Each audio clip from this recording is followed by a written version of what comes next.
La fois dernière, on a vu un cours sur le variateur de vitesse. Donc le cours suivant, ça concerne la distribution de l'énergie. C'est le cours numéro 11, hein. Donc ça concerne la distribution de l'énergie. Ce cours, on va le sauter parce que j'ai un petit souci avec ce cours. On reviendra là-dessus plus tard. Donc on va passer sur le cours numéro 12 concernant les transformateurs HTA-BTA. Alors, HTA-BTA, c'est quoi? C'est le domaine de tension. Le HTA, ça concerne les tensions qui sont comprises entre 1000 volts et 50 000 volts en courant alternatif.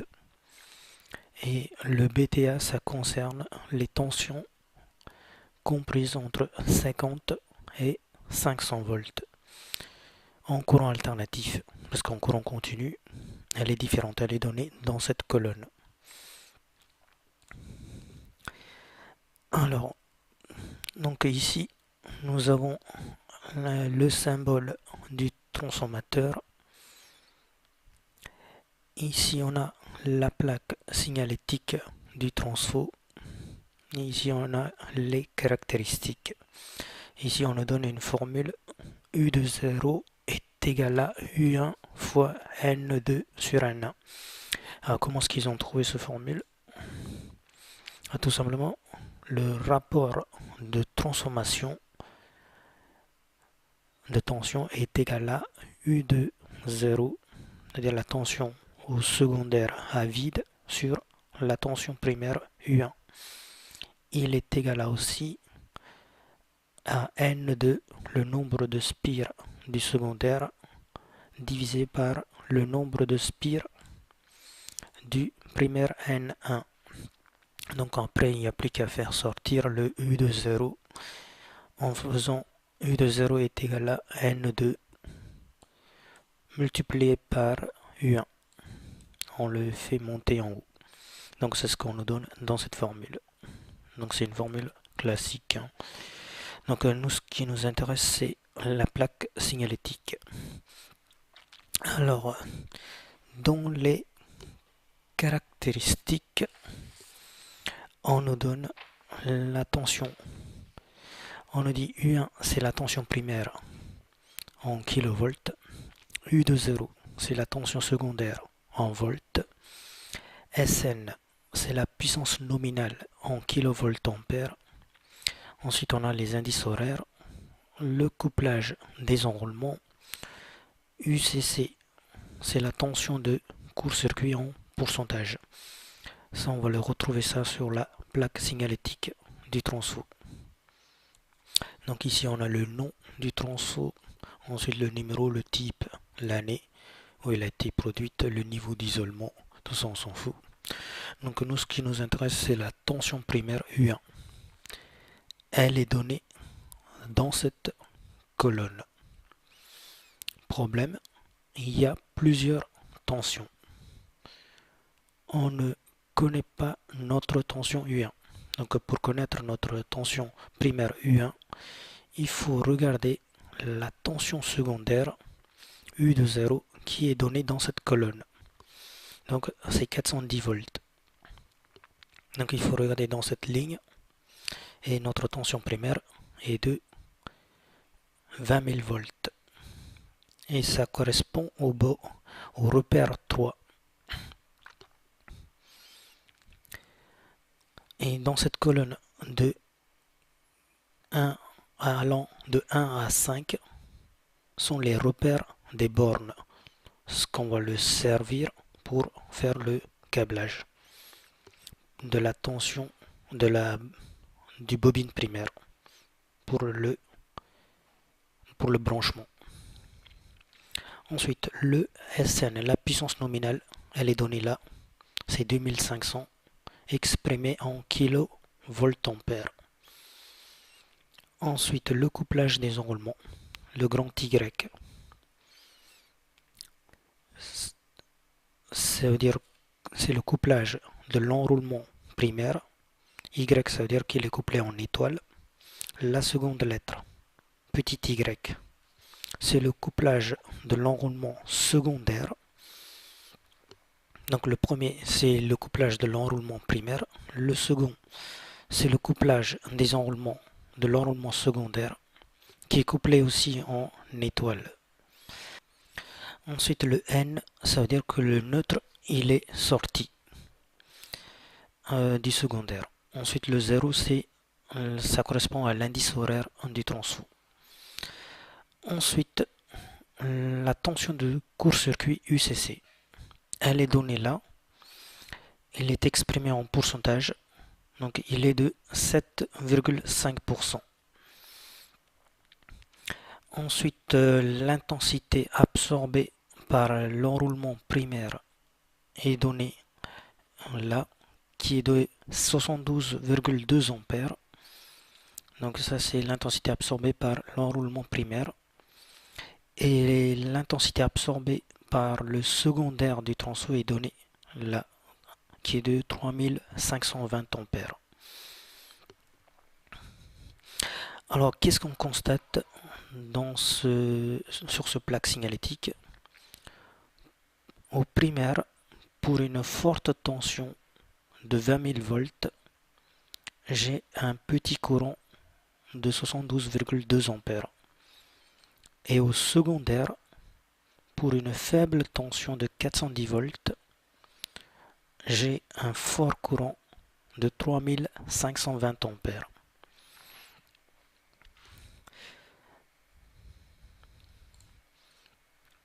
Alors, le branchement. Maintenant, on va passer au branchement du transfo. Donc ici, on a l'enroulement primaire et ici, on a l'enroulement secondaire. Notre transfo se branche sur la borne 3.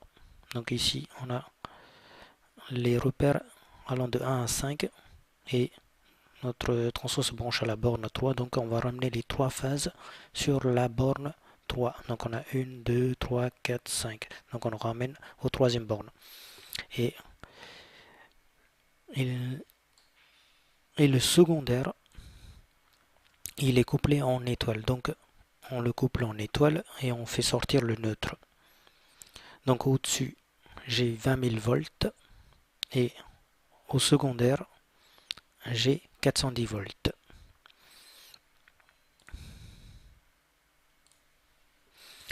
Ensuite, on nous parle du courant assigné au secondaire.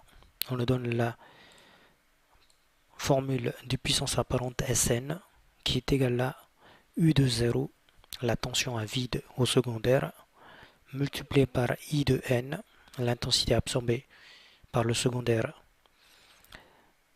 c'est l'intensité nominale, multiplié par racine de 3. Donc après, pour I de N, il suffit de faire Sn, la puissance apparente, sur U de 0, multiplié par racine de 3. Ici, dans notre transfo U de 0, dans notre transfo, la puissance apparente est de 2500 kVA. Donc, il faut le mettre en volt-ampère.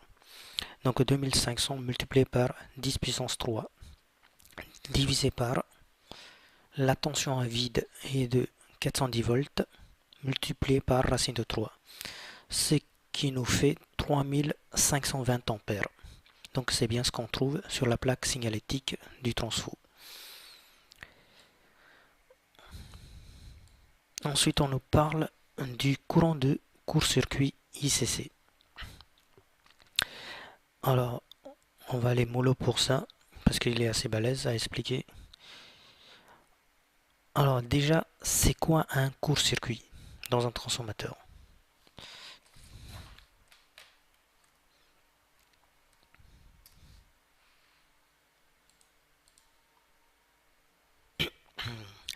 Donc, alors, le court-circuit dans un transfo, c'est quand on met phase et neutre ensemble.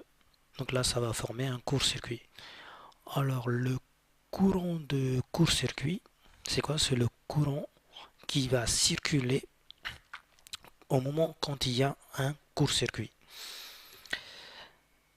Alors, problème, c'est que on ne peut pas mesurer ce courant de court-circuit parce que si on met phase et neutre ensemble, pour d'un transfo de 400 volts, 230 volts, le transfo va littéralement exploser.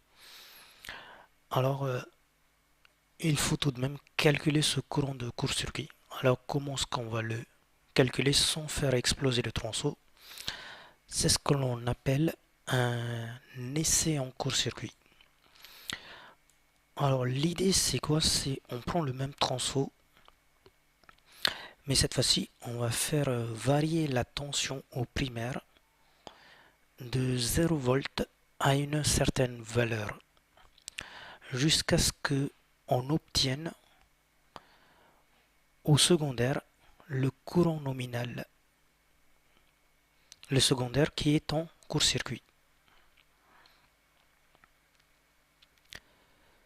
Donc par exemple, lorsque on est à 40 volts et que j'ai le courant nominal au secondaire qui est en court-circuit, ça veut dire que j'ai appliqué 10% de la tension primaire pour avoir I de N au secondaire. Cette tension de 10% c'est ce que l'on appelle la tension de court-circuit et on le note UCC. UCC est exprimé en pourcentage. Bon là j'ai pris comme 10% au pif pour l'explication, mais en général c'est 6% pour les transformateurs secs et 4% pour les transformateurs immergés. Et ce pourcentage dépend de la puissance du transfo. C'est ce que l'on nous dit ici. Le courant de court-circuit est déterminé à partir de UCC. UCC dépend de la puissance du transfo. On prend généralement 6% pour les transfos secs et 4% pour les transfos immergés. Et donc dans notre transfo, cette tension de court-circuit UCC vaut 7,5%. Ça veut dire quoi? Si j'applique 7,5% de la tension primaire U1, j'aurai le courant I de N au secondaire qui est en court-circuit. Et si j'applique la vraie tension U1, à ce moment-là, la vraie tension 20 000 volts, à ce moment-là, j'aurai le vrai courant de court-circuit. Et c'est notre but de le calculer. Alors, U1, on connaît, c'est 20 000 volts. Il est donné dans le transfo. I de N, on l'a calculé et c'est donné également sur le transfo. Maintenant, donc, il n'y aura plus qu'à calculer le I de CC. Donc, ici, on pourrait faire la règle de Croix. Donc, U1 fois 7,5% multiplié par I de CC est égal à U1 fois I de N. Donc, on pourrait faire sortir I de CC qui est égal à U1 fois I de N divisé par U1 fois 7,5%. Donc en haut et en bas, j'ai U1 que je pourrais les barrer. Donc il ne me restera plus que I de N divisé par 7,5%. I de N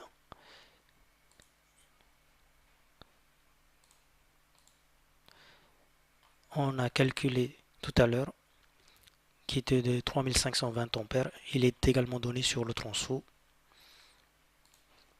Donc 3520 divisé par 7,5%, ça nous fait 46 933,3 ampères.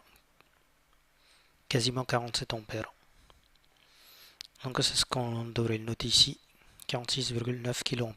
Alors, ce courant c'est quoi? C'est le courant qui va circuler s'il y a un court-circuit au secondaire. Mais alors, quel est l'intérêt de calculer ce courant de court-circuit? Pourquoi est-ce qu'on le calcule? C'est tout simplement pour connaître la valeur du disjoncteur ou du fusible que l'on va mettre pour protéger le secondaire du transfo. Il faut que notre disjoncteur ou le fusible qui protège le transfo soit capable de couper ce courant de court-circuit. Donc c'est la raison pour laquelle on le calcule. Alors, donc pour donner une définition du tension de court-circuit, c'est quoi? C'est le pourcentage de tension que l'on applique au primaire pour avoir le courant nominal I de N au secondaire. Donc ça c'est pour la définition du tension de court-circuit. Donc c'est ce qu'on nous dit ici dans ce paragraphe. UCC correspond à la valeur du pourcentage de la tension primaire qu'il faut appliquer pour que circule le courant assigné dans le secondaire qui est en court-circuit. Alors ici, je vous ai parlé des transformateurs secs et immergés. Donc ici, nous avons une image du transfo immergé et du transfo sec. Alors je vais prendre une photo carrément. Donc là, nous avons un transformateur sec. Un transformateur sec, c'est quoi? C'est un transfo sur lequel on pourrait voir les enroulements. Alors que dans un transformateur immergé, le transfo est immergé dans de l'huile. C'est de l'huile diélectrique. Alors, l'huile, il vient... Alors, pourquoi est-ce qu'on a pris de l'huile? Tout simplement, l'huile, il fait circuler mieux la chaleur que l'air. Alors, l'huile, elle circule dans ses ailettes et au contact de l'air, il va faire refroidir le transformateur.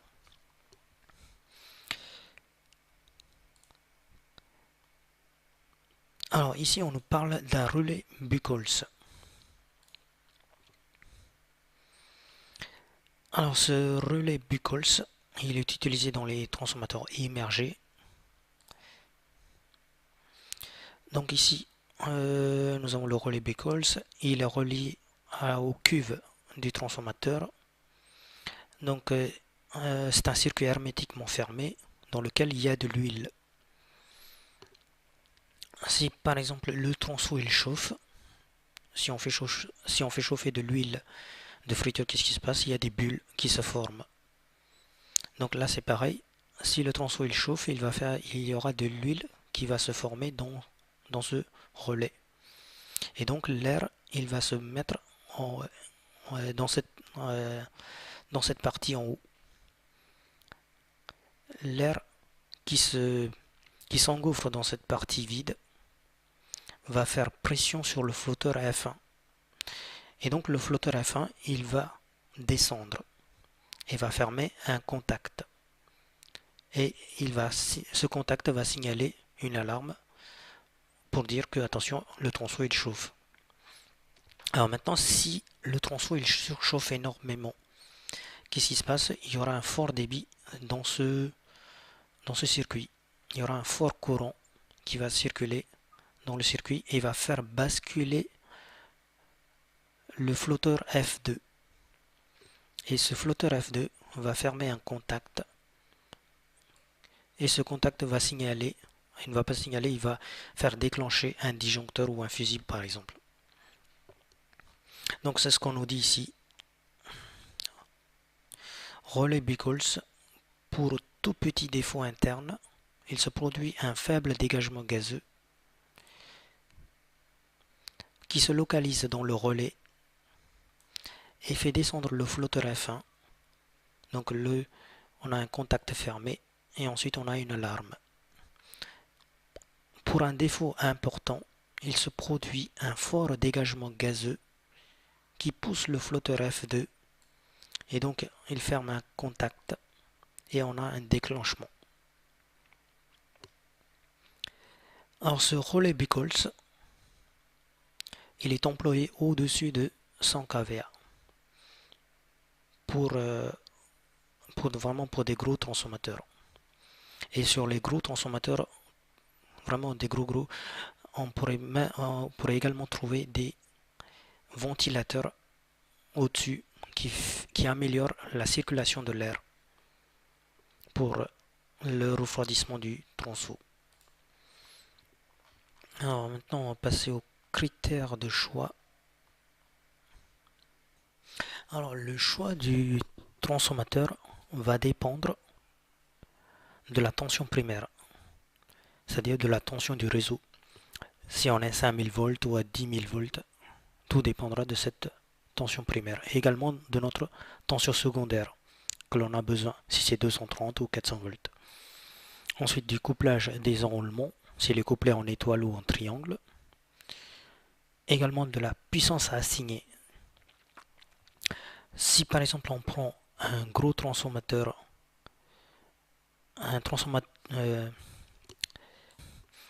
si par exemple on prend un gros transformateur par rapport à notre besoin, un tronçon dont la puissance qui est très grande par rapport à notre besoin, ça va nous coûter très cher.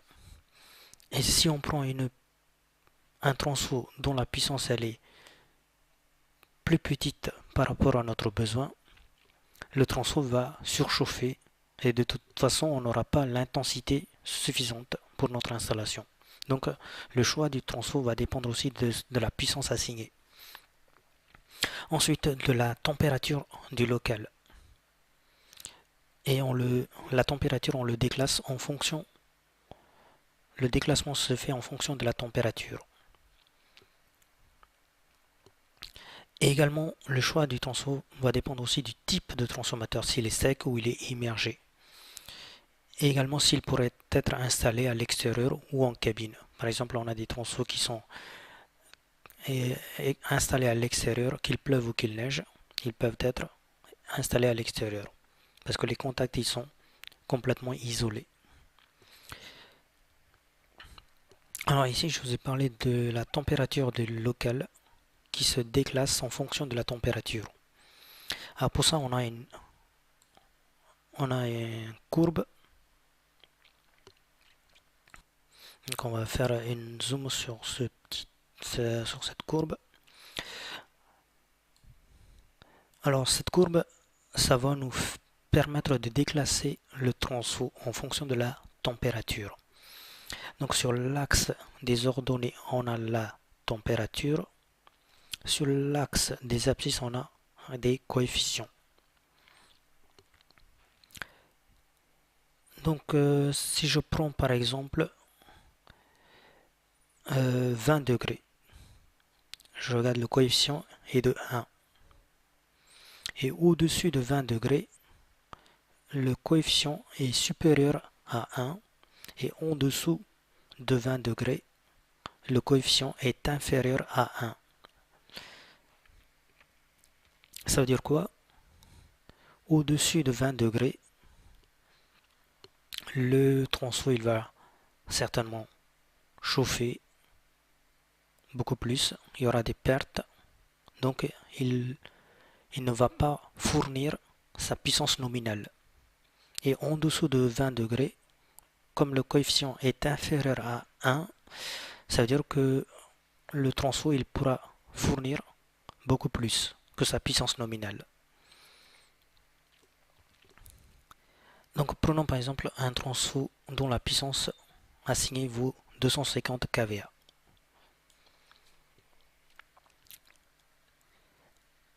Donc on va dire qu'il fonctionne à 42 degrés. Donc qui correspond à la ligne verte. 42 degrés correspond à la ligne verte. Et le coefficient est de 1,2. Donc on va faire un petit calcul. On prend un tronçon de 250 kVA. Donc à 42 degrés, le tronçon de 250 kVA ne va me fournir que 208,33 kVA. Pourquoi? Parce que on fait 250 divisé par 1,2 à cause du coefficient de déclassement. 250 divisé par 1,2, ça nous fait 208,33 kVA à 42 degrés. Maintenant, si par exemple le tronçon il est à 0 degré par exemple, le coefficient est de 0,8. Donc on va faire 250 divisé par 0,8, ça nous fait 312,5 kVA.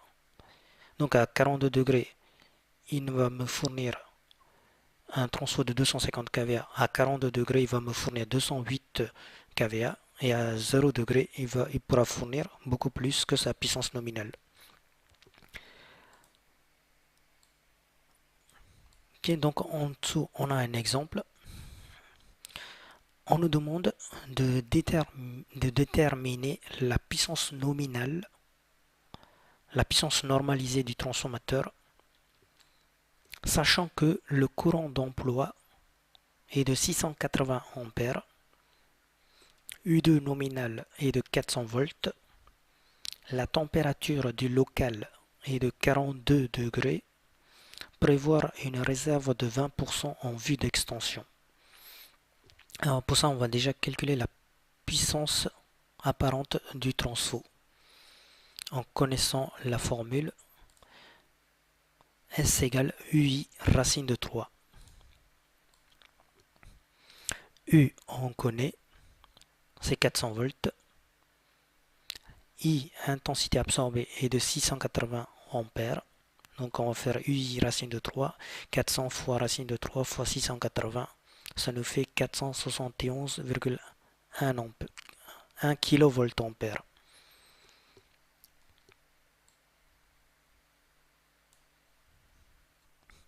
Alors maintenant, si je prends ce transfo de 471 kVA et que je le place à 42 degrés, qu'est-ce qui se passerait?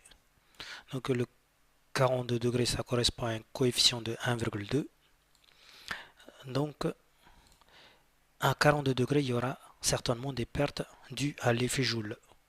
Donc le transfo, il va me fournir beaucoup moins que sa puissance nominale, qui est de 471,1 kVA. Donc à 42 degrés, le transformateur, il va me fournir 471,1 kVA divisé par 1,2, ça va nous fournir 392,5 kVA à peu près. Donc il va me fournir beaucoup moins que sa puissance nominale. Maintenant, il faut que mon transfo à 42 degrés, il faut que mon transfo me fournisse 471,1 kVA. Ça, c'est mon but. Alors, qu'est-ce qu'il faut faire pour que mon transfo à 42 degrés me fournisse 471,1 kVA? Alors, au lieu de diviser par 1,2, je le multiplie par 1,2. Donc, je surclasse le transfo. Donc, je mets 471,1 multiplié par 1,2, ça nous fait 565,3 kVA. Donc, je prends un gros transformateur, je le mets à 42 degrés dans un local. Donc, avec les pertes par effet Joule, il va me fournir 471,1 kVA. Donc, comme ça, j'atteins mon but. Maintenant, il faudrait également prévoir une réserve de 20% en vue d'extension si jamais on met des récepteurs en plus dans le temps. Alors, la puissance apparente est égale à 565,3 plus 20% de cette puissance. Ça nous fait 678,4 kVA.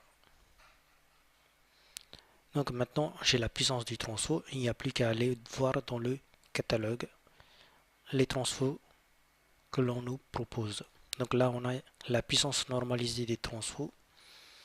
Disons que j'ai 630 kVA. Moi, ce que j'ai besoin, c'est 678,4 kVA. Donc au-dessus, j'ai un 800 kVA. Donc je prends un transfo de 800 kVA comme puissance normalisée du transfo. Ensuite, dans une deuxième partie, nous verrons le couplage des transformateurs.